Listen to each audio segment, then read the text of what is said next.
Corona जिस देश की नाजायज पैदाइश है वो आजकल अपनी छवि को लेकर बेहद परेशान है।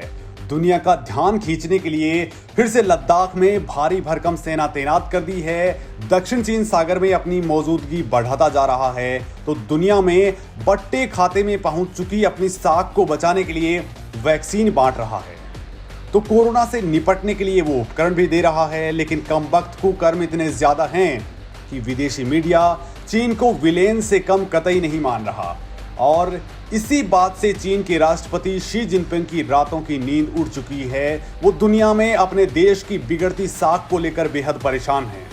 लिहाजा अब उसने अपने सरकारी मीडिया को दुनिया भर के देशों में अच्छी तस्वीर पेश करने के लिए अपनी क्षमता को बढ़ाने के आदेश दिए हैं। जिनपिंग ने कहा है कि उनके देश के बारे में वैश्विक दर्शकों को शानदार और चिकनी चुपड़ी कहानियां बताने की दरकार है, क्योंकि कोरोना वायरस के कारण दुनिया भर में चीन की खूब फजीहत हुई है।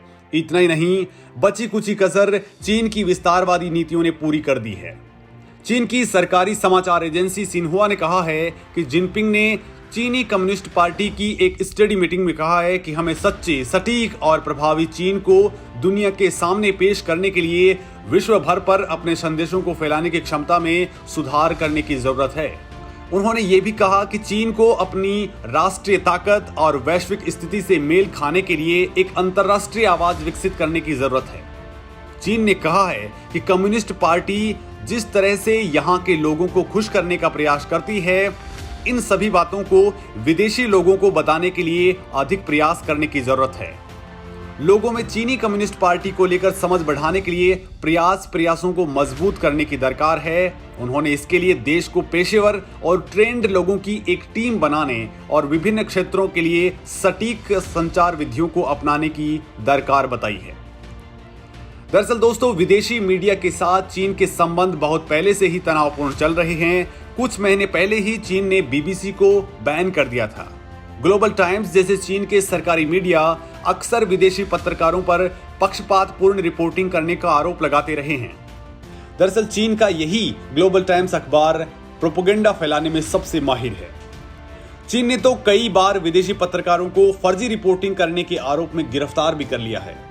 चीन ने फरवरी 2021 में बीबीसी वर्ल्ड सर्विस को प्रतिबंधित कर दिया था।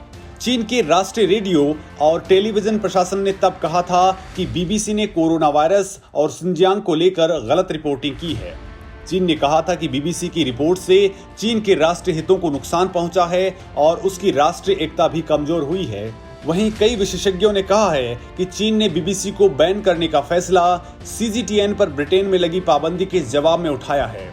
हालांकि बीबीसी जैसे मीडिया संस्थानों पर ब्रिटेन के इशारों पर काम करने का आरोप लगता रहा है और भारत में भी बीबीसी भारत की छवि खराब करने वाली रिपोर्टिंग के लिए ही ज्यादा जाना जाता है।